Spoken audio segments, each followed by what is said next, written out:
영원함이니라. 아멘.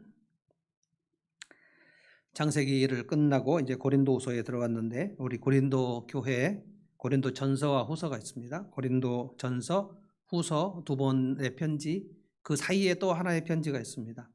고린도 교회는 사도 바울이 2차 전도 여행 때 여기가 유럽인데요. 빌립보에 가서 전도하고, 그리고 데살로니가에 전도하고, 아테네에 가서 전도하고, 또 고린도에 와서 했는데, 여기를 아가야 지방이라고 하는데 항구 지방이고 대단히 좀 억센 사람들이어서 고린도 교회 성도들만큼 사도 바울의 마음을 많이 아프게 한 그 교회가 없습니다. 같은 유럽 지방인데 유럽 지방에 가서 처음 2차 전도 여행할 때 빌립보에 갔을 때 빌립보 교회는 바울 사도의 마음을 가장 흐뭇하게 한 그런 교회, 마게도니아 지방은 이제 빌립보 교회고요. 아가야 지방은 이제 고린도 교회인데 같은 유럽 사람들인데 복음을 받는 그 토양이 정말 많이 달랐습니다. 고린도 교회는 1년 6개월, 18개월 정도 복음을 전했고요. 데살로니가 교회는 3주, 석주 복음 전했고요. 그래서 계속 순회했는데 고린도 교회는 잘 믿음이 자라지 않았어요. 그런데 열심은 정말 많았습니다. 그리고 초자연적 은사도 굉장히 많았어요. 전도도 많이 했습니다. 그런데 이제 그 자식들 중에 아픈 손가락이라는 거 있죠. 어떻게 내 마음을 이렇게 아프게 하냐라고 생각되는 그런 자식이 있는 것처럼 고린도 교회는 사도 바울의 마음을 정말 많이 아프게 했어요. 가장 큰 아픔은 고린도 교회가 네 분파로 나뉘어졌다는 것입니다. 바울파, 아볼로파, 게바파, 그리스도파 이렇게 나눠졌어요. 사색당파처럼. 그리고 어느 파가 더 우리 중에서 가장 큰가? 예수님 제자들 3년 동안 내내 그 논쟁, 우리 중에 누가 큰가? 그래서 주님이 정말 싫어하시는 세상적으로 으뜸이 되는 것이 무엇인가? 이거죠. 세상적 가치관. 그것을 고린도 성도들도 끊임없이 같이 논쟁했고, 바울 사도에게 세례받았던 몇몇 사람들이 바울파다. 우리는 바울파다. 우리 창립 멤버다. 뭐 이러면서 자기의 그 권력을 드러내고, 그래서 사실 바울 사도는 바울파에 대해서 굉장히 많이 책망했습니다. 너희가 바울의 이름으로 세례를 받았느냐? 내가 세례를 많이 안 준 거에 대해서 참 다행으로 생각한다. 이런 얘기할 정도로 되게 교만했고요. 자기들이 매우 성숙한 줄 알았고요. 그래서 교만한 사람들은 교만한 것을 모르지 않습니까? 위선자들은 자기 위선을 잘 모르고요. 그리고 바울 사도에 대해서 끊임없이 욕하는 일들도 있었고, 바울 사도에 대해서 사도의 진정성이 없다 이런 얘기도 했고, 그러니까 거짓 교사들이 고린도 교회에 들어가서 바울 사도와 고린도 교인들을 막 이간질시키는데 막 소용돌이치는 그런 일이 있었습니다. 그래서 1장부터 보면 바울 사도가 자기가 고린도 교회를 가려고 했는데 이전에 방문했던 것이 너무 가슴 아픈 방문이어가지고 이번에 가면 또 너무 안 좋을 것 같아서 내가 이번 방문을 취소했다. 그리고 편지를 쓴다. 그런데 그 어간에 이제 바울 사도는 방문한다고 했다가 안 한다고 했다가 이랬다 저랬다 하는 사람이다. 이런 얘기가 막 바울 사도 귀에 들렸고 그랬어요. 사실은 고린도 후서는 그 사도 바울의 뭐라 할까요? 자기 고백, 내가 왜 너희들을 목양한 줄 아느냐? 지난 월요일은 그거죠. 사람들마다 그때 성경 교사들은 자기 추천서를 가지고 다녔어요.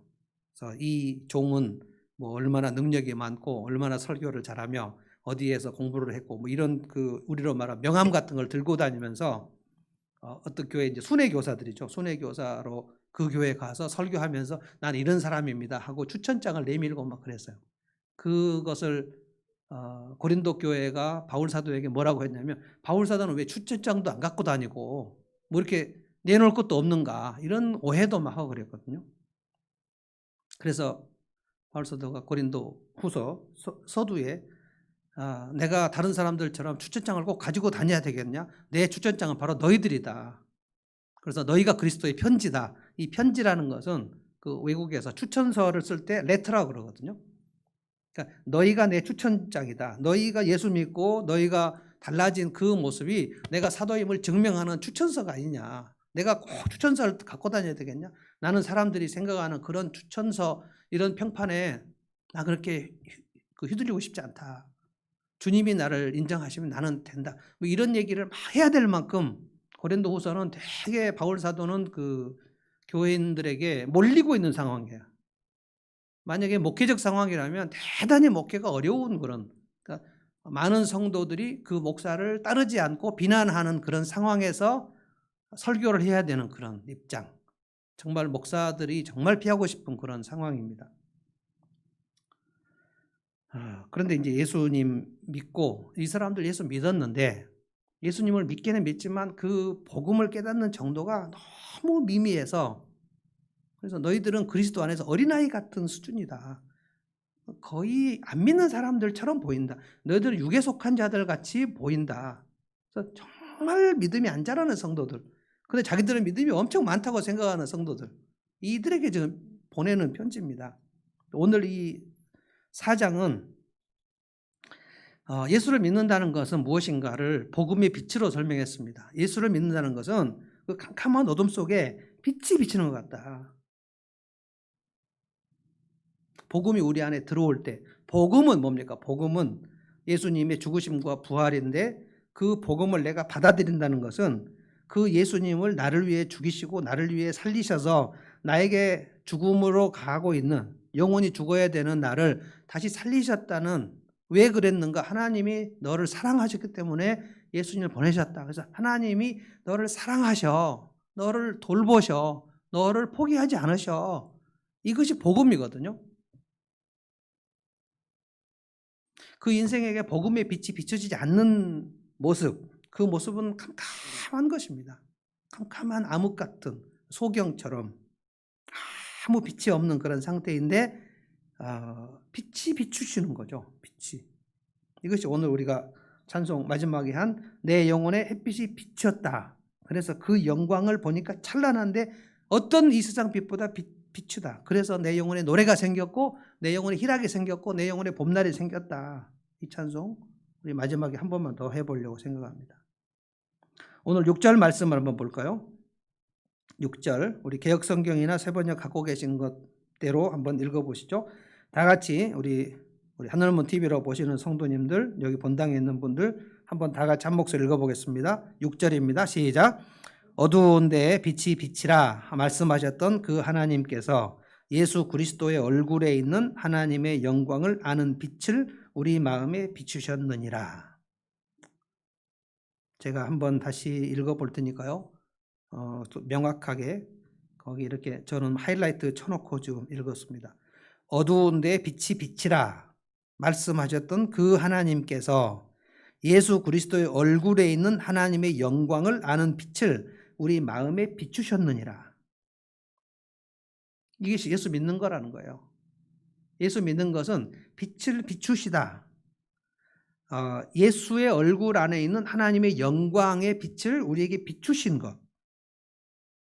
그런데 이 말씀은 지금 인용 말씀입니다. 빛이 비치라. 어두운데 빛이 비치라.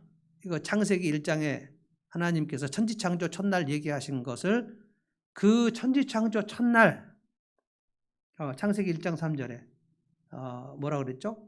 하나님이 빛이 있으라 라고 말씀하시기 전에 땅의 상태는 세 가지. 땅이 혼돈하고 공허하고 흑암이 깊음 위에 있어서 캄캄한데 텅 비었고 그리고 혼돈하고 이 상태, 그러니까 빛이 비치기 전의 상태. 전 예수 영접 모임 할 때 꼭 이 모습을 이야기합니다. 예수님을 믿기 전의 상태는 우리의 영혼과 우리의 영혼의 눈의 상태는 캄캄한 상태입니다. 눈이 뜨이지 않은 상태죠. 그리고 첫째 특징이 혼돈스러워요. 혼란스러워요. 그러니까 뒤죽박죽 됐다는 거예요. 인간관계도 막 뒤죽박죽. 왜냐하면 하나님과의 관계가 끊어져 버리면 사람들과의 관계를 어떻게 설정해야 되는지 그게 안 나오는 거예요. 왜냐하면 하나님이 나를 사랑하셔야 내가 하나님을 사랑을 받고, 먼저 하나님 사랑을 받고, 그리고 내가 하나님을 사랑하는 이 영혼의 관계가 뚫릴 때 그때 내가 이웃을 사랑하는 근거가 열리는 거거든요. 하나님의 사랑을 못 받았는데, 내가 하나님 사랑을 하시는 걸 내가 거절했는데, 끊어졌는데 내가 누구를 어떻게 사랑해야 되는지 그 유대인 학자가 그 쓴 책이 나와 너라는 책이 있습니다. 나와 너. 나와 너라는 것은 내 인격과 너의 인격을 인격적으로 만나는 것을 말하는데, 나와 너가 아닌 관계는 나와 그것. 그러니까 어떤 사람을 만날 때 이 사람이 내 유익을 주는가 손해를 주는가의 근거에 따라서 만나고 헤어지고, 유익이 안 되면 없고, 그러니까 도구적으로 만나는 그런 관계죠. 하나님의 사랑을 충만히 받아야, 그래야 대가 없이 무조건 하나님의 사랑을 받아야 내가 하나님의 사랑할 근거가 생기고, 그 사랑의 근거를 가지고 누군가를 사랑할 때, 누군가를 대할 때 내가 따뜻함으로 대해서 네가 나를 사랑해주면 나도 하겠다, 이게 아니고 내가 먼저 그에게 사랑으로 나가는 것은 하나님 나를 사랑하시는 것에 대해서 나가는 거거든요. 이게 안 되면 인간관계를 할 때 나와 그것, 얘가 내게 유익이 되는가? 우리 옛날 그 학교 다닐 때도 그런 친구들을 만나면 되게 불쾌하지 않습니까? 나한테 뭘 얻어먹을 때만 친하고 나한테 아무것도 없으면 금방 가버리고.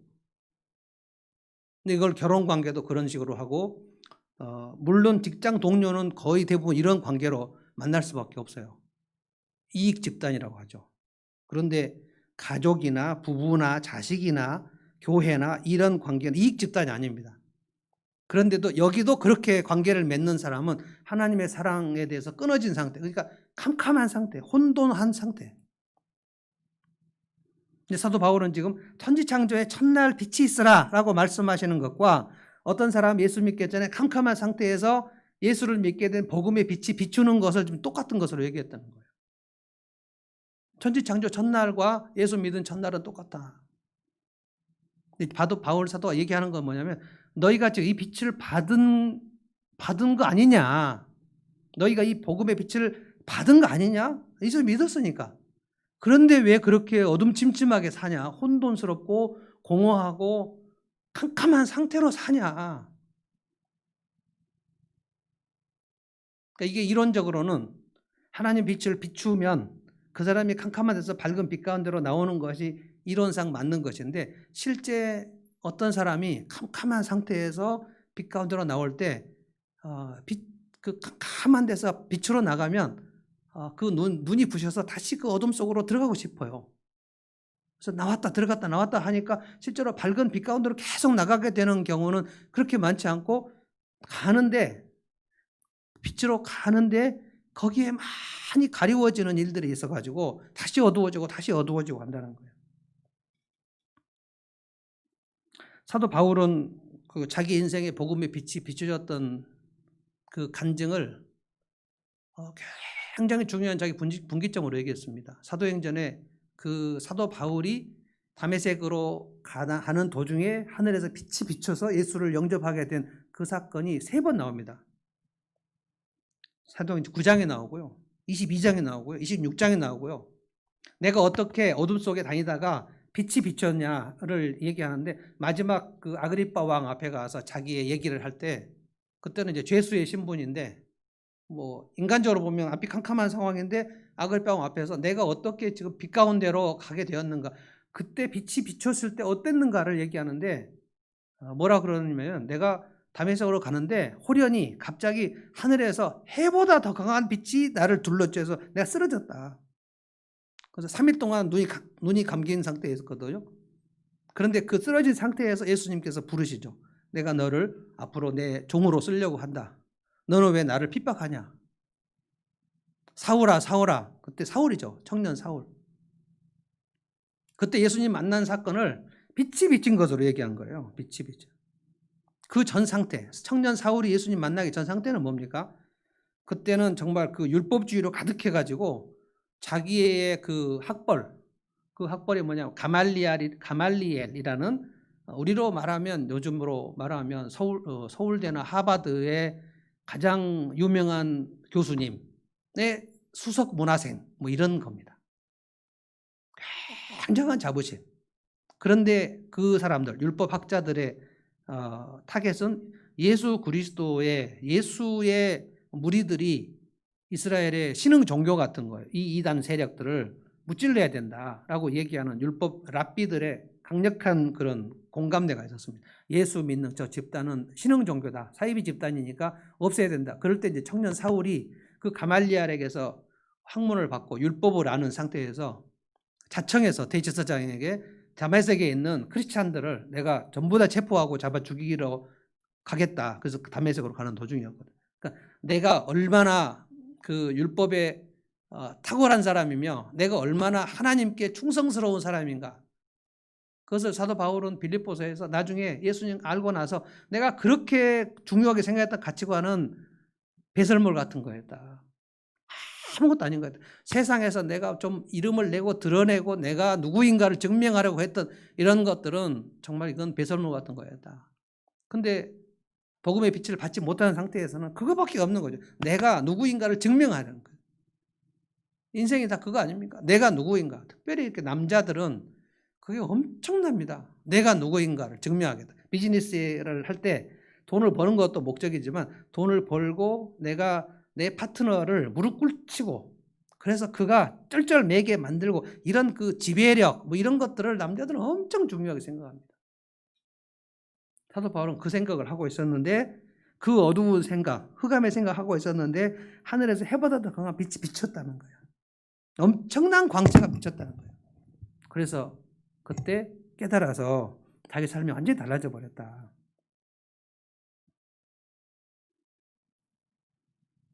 그래서 이제 1절 우리가 이 직분을 받아 긍휼하심을 입었다. 사도 바울이 지금 그 복음 전파하는 직분을 맡아서 얘기하는데 어제 본문은 그 직분에 대해서 굉장히 많은 그 비난이 있었죠. 추천서를 쓰고 다녀야 되는데 추천서를 안 쓰고 다니는 이 바울의 직분이 이 사람의 직분은 헛된 거 아닌가 이런 그 고린도 교회 성도들의 비난에 지금 답변하는 중입니다. 지금 내가 이 직분을 가지고 있는데 이 직분을 가진 것은 그 빛이 있으라라고 천지창조 첫날 얘기하시던 그 빛이 내 삶에 비추어서 그런 거다. 나뿐만 아니라 너희들도 지금 빛이 비추은 거 아니냐. 그래서 빛이 비추어지면 이 직분을 받고 첫 번째 특징이 뭡니까? 낙심을 하지 않는다. 한 사람에게 복음의 빛이 들어오면 삶의 특성이 뭐냐면 낙심이 사라진다는 거예요. 이 말은 제가 요셉을 말씀할 때도 설명했는데 단 한 번도 낙심을 하지 않았다는 뜻이 절대로 아닙니다. 요셉, 다윗, 바울, 베드로, 아브라함 낙심하지 않은 사람 없어요. 그런데 그 빛이 낙심이라는 것은 마음이 툭 떨어져서 다운돼 버리는 건데 빛이 계속 비추면 그 어두운 생각, 낙심이라는 거 어두운 생각 아닙니까? 그 어두운 생각에 떨어졌다가도 빛이 비추니까 그 빛을 보고 다시 일어나게 된다는 거예요. 그래서 결국 낙심하지 않게 된다. 그래서 어두움의 일들이 사라져 버려요. 그것이 이제 1절, 2절. 어두움의 일이 사라져 버려요. 뭡니까? 숨은 부끄러움의 일. 무슨 계략 같은 거. 누구를 속이려고 하는 생각들, 거짓된 생각들, 이런 것들이 그 다 어두움에 속한 것들이에요. 그게 강력한 빛이 비치면 그런 것이 자연스럽게 사라져 버립니다. 하나님께서 나를 얼마나 사랑하시는가. 이게 복음의 빛의 핵심입니다. 나를 사랑하시는구나. 그럼 누가 사랑을 해주면, 누가 따뜻한 사랑과 돌봄을 받으면 우리는 힘이 나거든요. 하나님이 나를 사랑하신다. 그래서 그 마음이 무너지지 않는다는 거예요. 그래서 그 부끄러움의 숨은 일들이 버려져요. 그래서 속임으로 행하지 아니하며 누구를 속이려는 그런 어두운 생각들이 사라져 버려요. 이런 그 말씀을 근거로 해서 우리가 예수를 믿는다면 예수를 믿은 지 1년이나 2년 되면 현저하게 삶이 달라져야 맞습니다. 그게 빛이 비춰진 게 맞다면. 그러니까 교회만 왔다 갔다 하면 그건 이루어지지 않고요. 복음의 빛을 강력하게 받아야 돼요. 한번 복음의 빛이 비춰지면 그럼 싹 달라지는 게 아닙니다. 왜냐하면 좀 이따 3절 4절 말씀드릴 텐데 마귀가 가만히 있지 않아요. 먼저 1절, 2절을 좀 생각하고 넘어가겠습니다. 빛이 비춰지면 숨은 부끄러운 일을 버리고요. 속임으로 행하지 아니하고요. 이 속임이라는 것은 우리 세번역은 간교함으로 살지 않는다라고 했어요. 교활하게 살지 않는다는 거예요. 그러니까 이 사람 만나면 내가 무엇을 뜯어먹을까? 저 사람 만나서 누구를 등쳐먹을까? 이런 생각을 안 하게 된다는 거예요. 그래서 예수님을 제대로 믿게 되면 그가 사기치는 일을 할 수가 없습니다. 누구의 호주머니에서 불의한 방법으로 빼내려는 그런 우리나라의 구급 공무원들이나 하여간 뭐 배임, 횡령 이런 것들을 예수 믿는 사람은 할 수가 없어요. 우리나라는 크리스찬들이 너무 많이 하니까 이게 뭔 짓인가 생각해 보십시오. 고린도 성도들은 빛이 비추어졌는데 그 짓을 하고 있더라는 거예요. 그래서 바울 사도가 볼 때 너희들은 예수 그리스도의 강력한 빛이 비치셨는데 어떻게 이렇게 사냐. 하나님 말씀을 혼잡하게 하지 않냐고. 혼잡이라는 것은 뒤섞어 버리는 거예요. 하나님 말씀을 뒤섞어 버리는 일을 할 수가 없다는 거예요. 빛은 하나님 말씀입니다. 말씀이 깨달아지는데 그 말씀을 비틀고 왜곡해갖고 지금 이게 사이비 이단들이 하는 짓이죠. 하나님 말씀을 읽어요. 그런데 이상하게 그러니까 재림 예수는 나다 뭐 이렇게 돼버리는 게 사이비 이단이에요. 말씀을 왜곡해서 뒤집어 버려야 한다는 거예요. 그런 일을 할 수가 없다는 거예요. 시편에 보면 주의 말씀은 내 발의 등이요 내 길의 빛이다. 그러니까 결국 빛이 비춘다는 것은 하나님의 말씀이 계속 그 심령 속으로 들어온다는 것을 말합니다. 뭡니까? 옥토밭에 심기운 밭 같은 것, 씨앗과 똑같은 거예요. 밭이 옥토밭이 되면 그 씨가 심길 때 계속 깊숙이 들어가는 거죠. 저는 목회할 때 너무나 많이 경험합니다. 하나님 말씀이 쏙 들어가는 사람이 있는데 하나님 말씀이 들어가도 절대로 안 튕겨 나와버리는 사람들이 있어요. 10년 동안 교회 다녀도 안 변하는 사람들 훨씬 많습니다. 3절 4절 보십시오. 3절 4절 보면 이 복음의 비추임을 받지 못하는 인생에 대해서 얘기했습니다. 만일 우리의 복음이 가리웠으면 망하는 자에게 가리워졌다. 그러니까 빛이 안 비춰진 사람은 망하는 거다 이 말이에요. 어떻게 가리워집니까? 4절에 이 세상 신이 믿지 아니하는 자들의 마음, 불신자들의 마음을 이 세상 신이 마귀가 혼미하게 해요. 혼미하게. 그러니까 빛이 비춰지는데 빛이 막 강력하게 비춰지고 있어도 그 사람의 마음을 불신의 마음을 가진 사람은 마귀가 이 세상 신이 그 마음을 혼미하게 해버려요. 혼미, 혼잡 이거 똑같습니다. 하나님 말씀이 깨달아지지 않도록 비틀어 버린단 말이에요. 그래서 예수 안 믿는 사람들은 하나님이 너를 사랑하셔. 하나님이 사랑하셔. 하나님이 살아계셔. 이거부터 하나님은 살아계신다. 무슨 말도 안 되는 소리. 하나님이 살아계신다라는 것은 고대에서 과학을 몰랐던 원시인들이 자연현상을 신이 내리는 일로 생각했던 고대 원시적 세계관이다라고 생각하는 과학자들이 많습니다.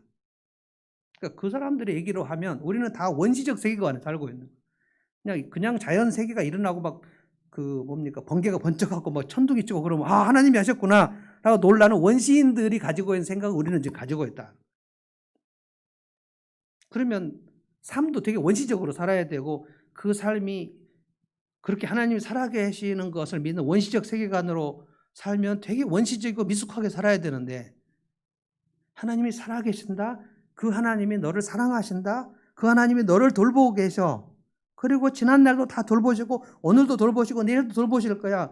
이런 원시적 세계관을 가지고 사는데 굉장히 삶이 풍성하고 삶이 되게 온전하고 많은 사람들을 배려하고 그렇게 성숙하게 원시적 세계관으로 그렇게 성숙하게 살 수가 있는가? 그렇다면 이제 이 과학적 세계관으로 똘똘 뭉쳐진 사람들 하나님이 살아계신다는 것은 원시적 세계관이야 라고 생각하는 사람들 그 마음은 어떻게 됐다는 거예요? 지금 사도 바울이 얘기는 그 사람의 마음은 마귀가 그 마음을 혼미하게 해가지고 강력하게 빛이 비치래 딱 가리워버렸다는 가림막으로. 그래서 그 사람은 믿고 싶어도 못 믿는다. 이 혼미하다는 말을 NIV 성경은 뭐라고 하냐? 블라인드를 만들어버렸다. 블라인드를 쳐버려요. 블라인드가 뭡니까? 가림막이죠. 그리고 블라인드는 그 맹인들을 안 못 보는 소경을 블라인드라고 합니다. 그러니까 눈을 가리워버렸다는 거예요. 그래서 여러분과 제가 이 복음의 빛을 받았다는 것은 그야말로 기적 중에 기적입니다. 왜 나는 마귀가 내 눈을 가리우지 않았지? 어떻게 해서 그거를 가리우고 있었는데 그것을 어떻게 누가 가림막을 떨쳐버렸지? 그 내 힘으로 할 수 있는 것도 아니잖아요. 마귀가 가림막을 설치해버리면은 그 사람이 믿을 수도 없는데 이것은 학벌의 문제도 아니고 IQ의 문제도 아닙니다.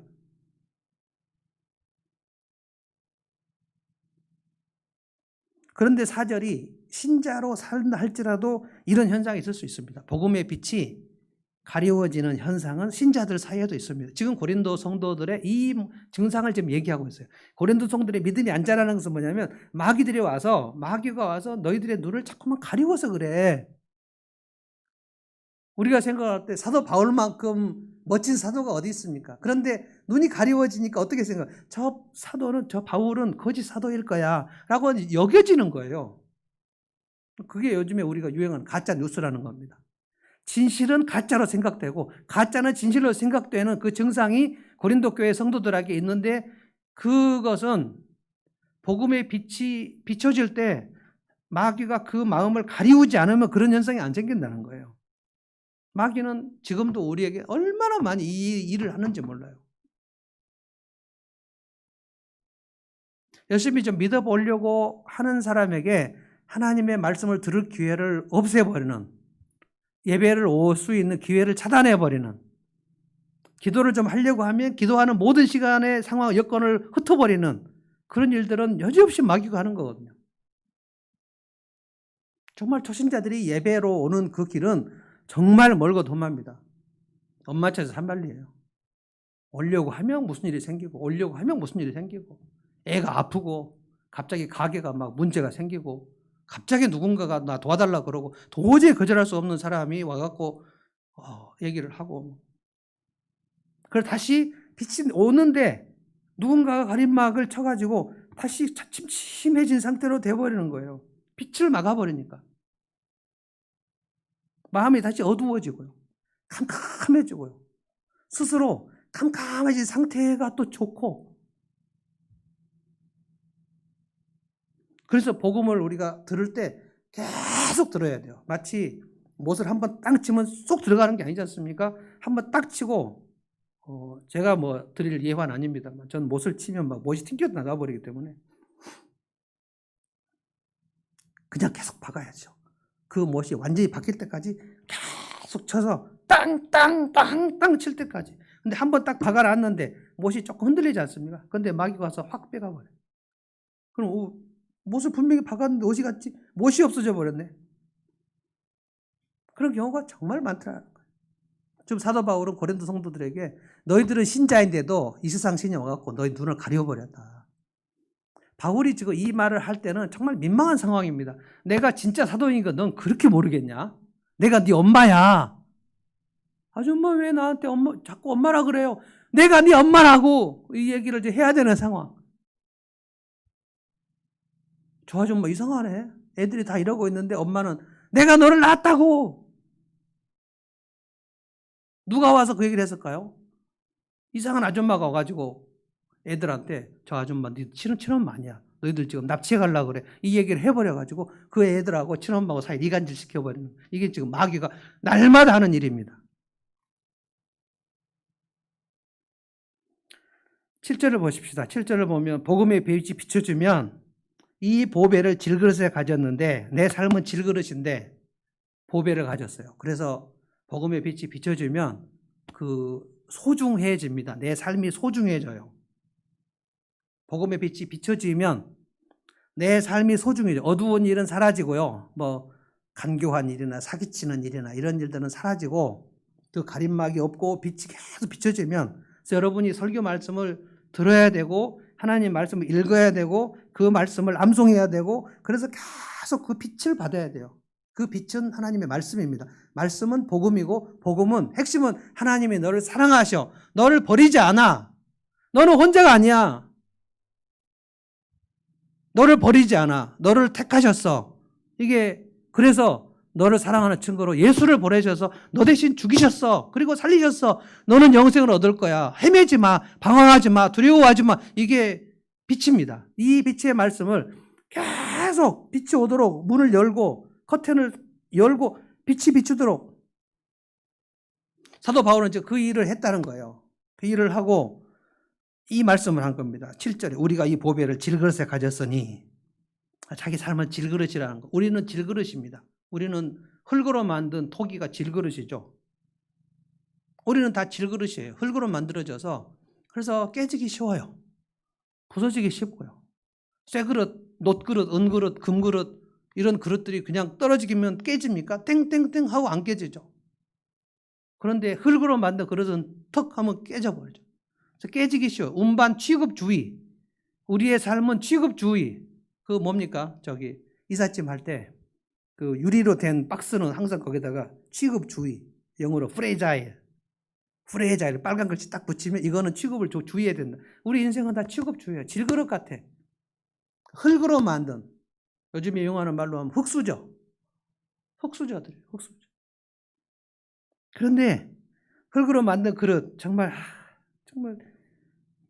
별것이 없구나라고 생각하면서 우리가 세상 살면서 가장 많이 어려운 것이 뭐냐면 특별히 우리나라 무한 경쟁의 시대에는 늘 비교당하잖아요. 어렸을 때부터 비교당하고 경쟁해야 되고 그런데 경쟁에서 1등 한 사람은 한 명이고 나머지는 다 막 뭡니까? 실패자. 그래서 루저.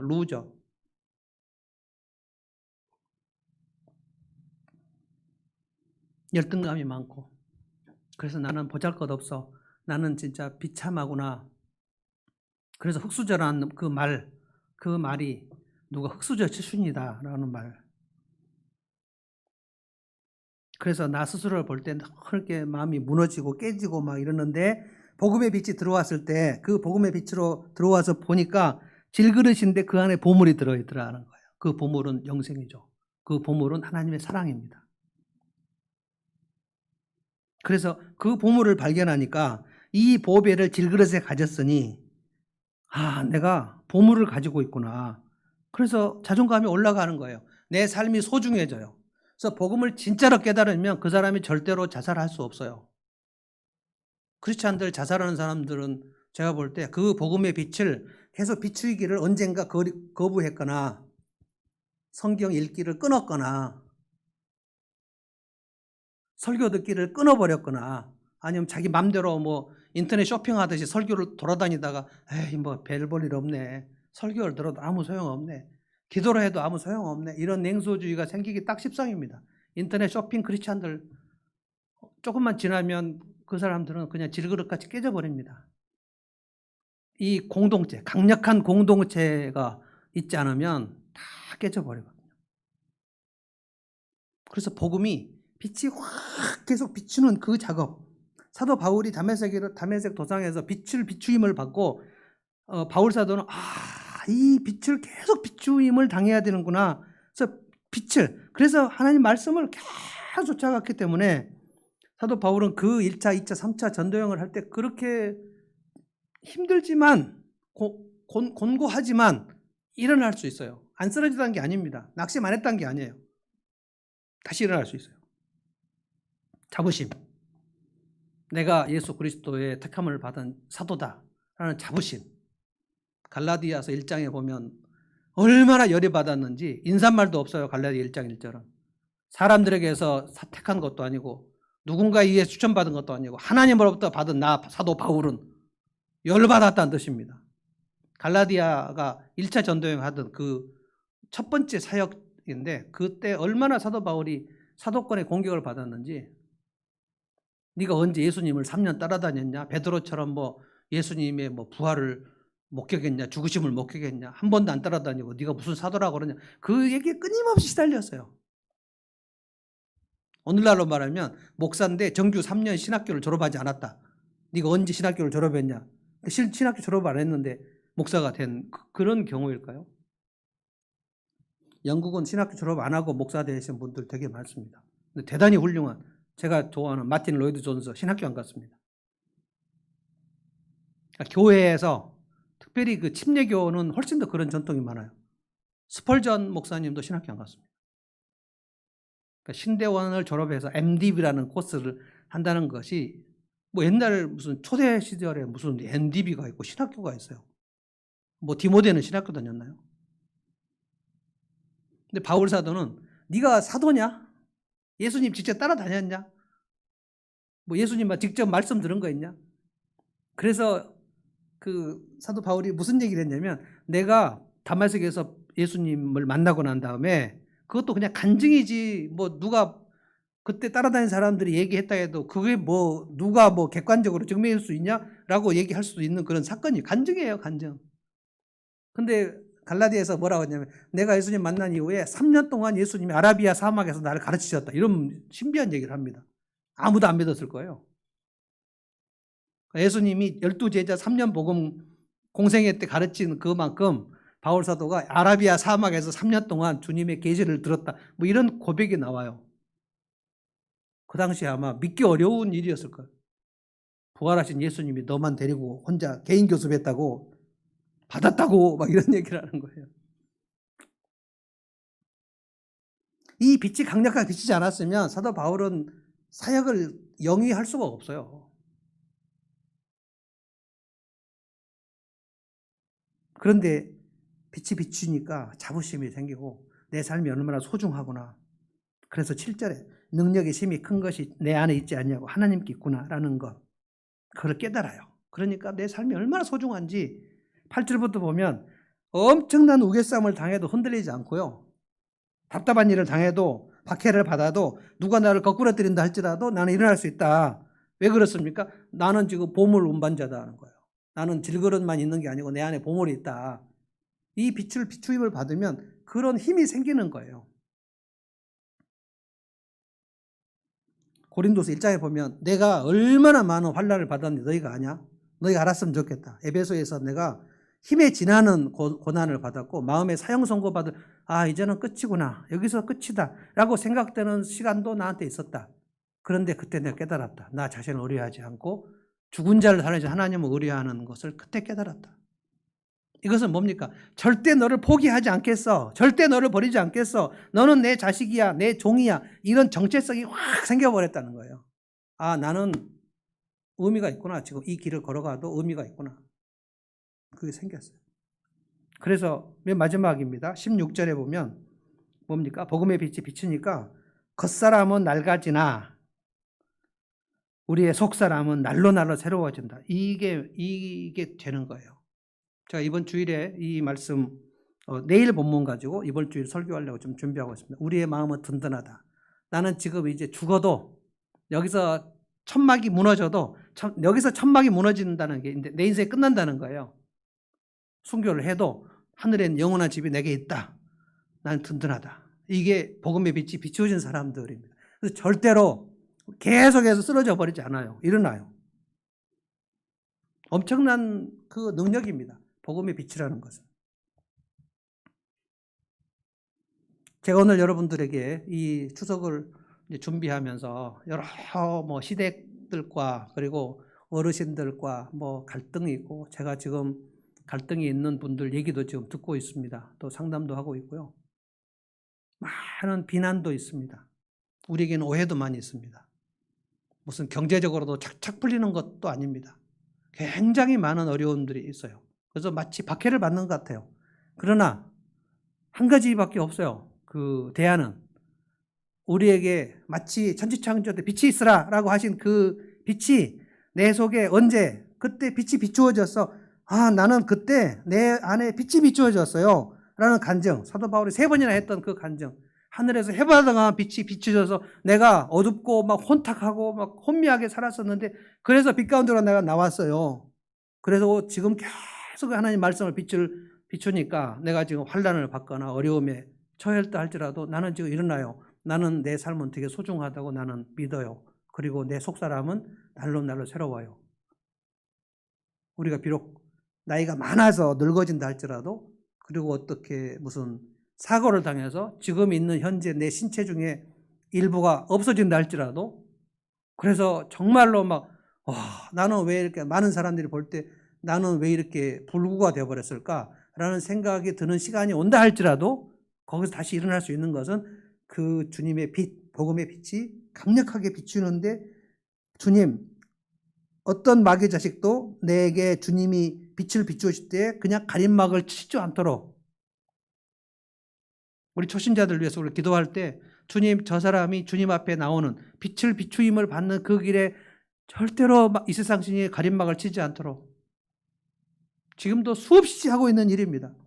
그래서 초신자들은 믿음이 툭 떨어지고 툭 떨어져 버려요. 마치 불신자들처럼 살게 되는 거예요. 여러분이 속사람이 강건해지는 것은 딱 한 가지밖에 없어요. 하나님의 말씀이 계속 비추는 거예요. 주의 말씀은 내 발의 등이요 내 길의 빛이다. 이 찬송 한번 하십시다. 내 영혼의 햇빛 비치니. 이 찬송은 제가 어렸을 적부터 아마 한 수천 번 불렀을 거예요. 그런데 20살 이전까지는 이 찬송 부르면서 아무 생각 없었습니다. 내 영혼의 햇빛은 무슨 햇빛? 내 영혼은 캄캄하고 내 영혼은 우울했는데, 그런데 지금 생각하니까 이 찬송을 만들었던 사람은 진짜 그 고백을 했던 것 같아요. 내 영혼에 햇빛이 비쳐서 내 영혼에 봄날이 됐고 내 영혼에 희락이 있어서 소망이 넘친다. 빛이 비춰지면 그 사람은 추진력이 있거든요. 이 찬송을 한번 하겠습니다.